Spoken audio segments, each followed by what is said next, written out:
Hi everyone, it's Math with AUB for the preparation of SAT, GRE and GMAT type examinations. Let's start. Today our question number, we are starting from question number 23. Our question number 23 reads as, if a school cafeteria needs 6 cans of soup each week for each student, and if there are S students in the school, for how many weeks will X cans of soup lost? If a school cafeteria needs C cans of soup each week for each student, C cans of soup each week for each student. C cans are enough for a single student for a single week. And if there are AS students in the school, for how many weeks will X can lost? Will X can lost? What is given to us? Our data. C cans are enough for single student for a week. For a week. And second point that is given to us, S students are there. S students are there. S students are there. And we have total number of cans, available cans,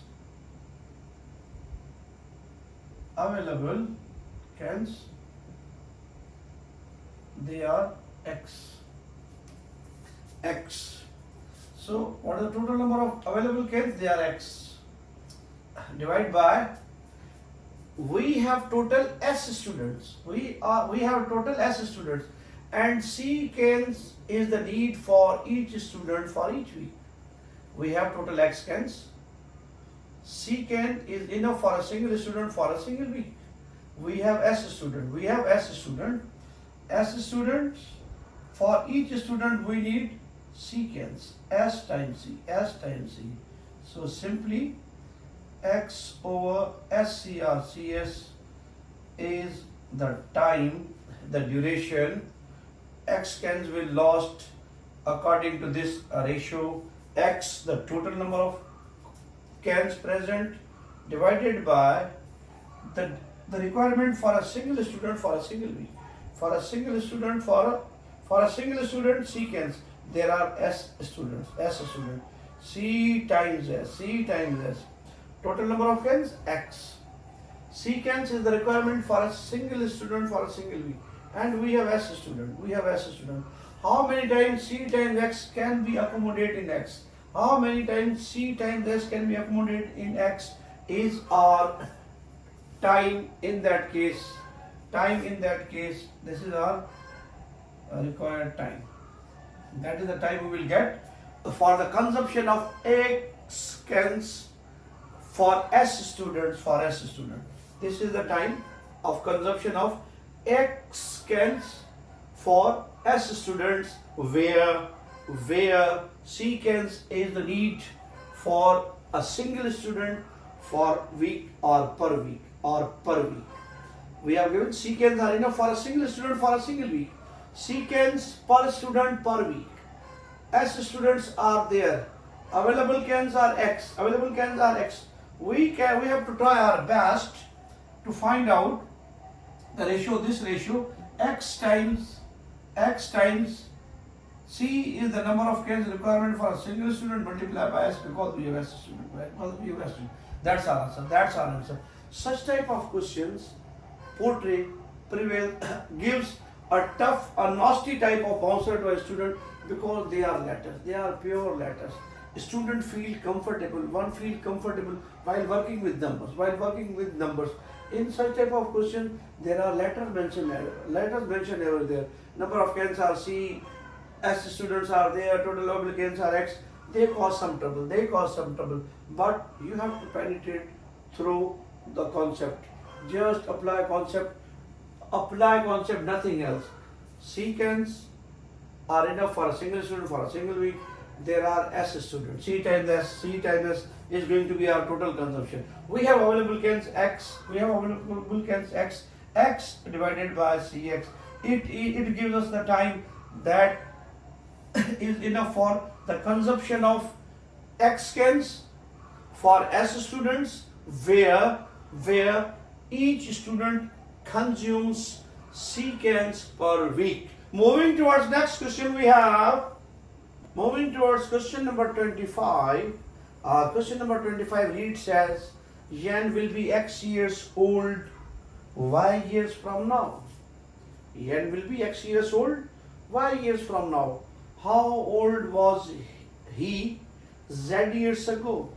Z years ago. We have given Yan, and first condition is after Y years. After Y years, what is the age of Yan? And second condition, we have been told to find how old was he in the past, Z years ago. Our first condition is Yan will be X years old Y years from now. Y years. If we add Y years in the present age of Yan, we will get her future age, that is X years old. Let's reconcile ourselves with the first line. Yan will be X years old Y years from now. Yan will be X years old Y years from now. If we add Y years in the age of Yan, we are going to get her future age, that is X years. Solving for the age of Yan, so present age of Yan will be Yan, shift Y over there, X minus Y. The present age, current age, that is. Now we are asked to find how old was he,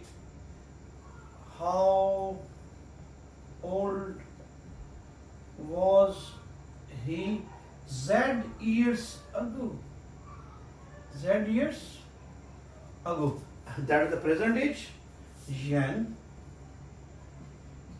present age X minus Y. We have to give some idea about Z years ago. Z years ago means subtract Z years. So this is the age of Yan, Z years ago, as well as reconciling with the fact that after Y years she is going to be X years old. Again, let's shed some light on this explanation again. We have given Yan, we have no idea about the age of Yan, but we have given some certain condition. Yan, after Y years, she is going to be X years old. We have shifted Y here to get the present age of Yan.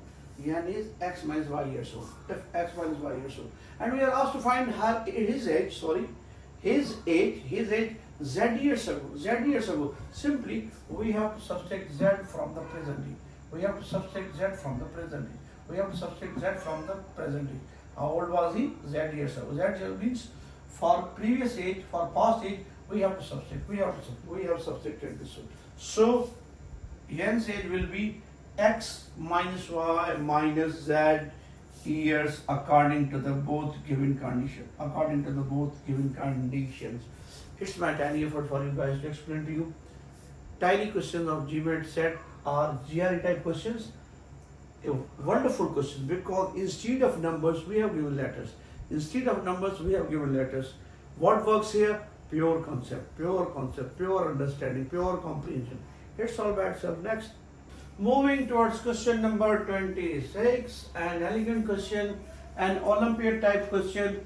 If your approach is straightforward, normal, then you are going to solve this question, but with lot of troubles. If you are smart enough and you have a little bit idea of the Olympiad type questions, they are prevalent on the Facebook TikTok, maybe on the YTC, the modern type of mathematics, the modern approaches to solve them, then you are going to work wonder. Look at this, 4 and 2022, 4 and 2022, 2026, 3 and 2023, 2, 2026, that's 2, and 2024 it is also 2026. How to solve them? This 3 works wonder. This 3 works wonder. Shift this 3 to right hand side, left hand side, sorry. X minus 4 divided by 2022 plus x minus 3, 2023, x minus 2, 2024 minus 3 is equal to 0. Now it's enough. Just split this 3. Write 1 here, 1 here, 1 here as negative 1. I can write this, I can break this negative 3 as x minus 4 divided by 2022 minus 1 plus x minus 3 divided by 2023 negative 1 plus x minus 2 divided by 2024 negative 1 is equal to 3. You can estimate, you can add them up, minus 1, minus 1, minus 3. I have broken this down and I have given to each fraction minus 1, minus 1, minus 1. Take LCM, 2022, we are going to get 2026 here, 2026 here, 2026 as well. Taking LCM in each fraction, it will become x minus 2, sorry, 2022, it is x minus 4, 1 times 2022, that's 2022 plus, what about this? It's also 2023, x minus 3 negative 2023 plus, same fashion, take LCM here, 2024, x minus 2 minus 2024 is equal to 0. How much?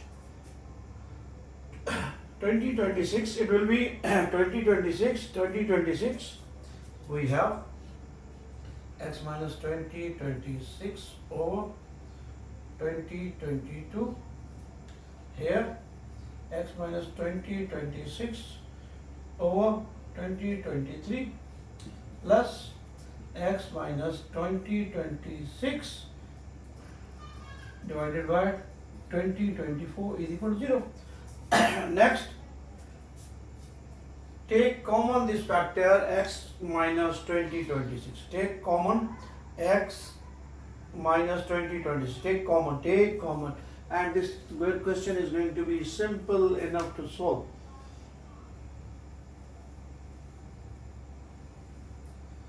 Taking x minus 2026 common, what remains?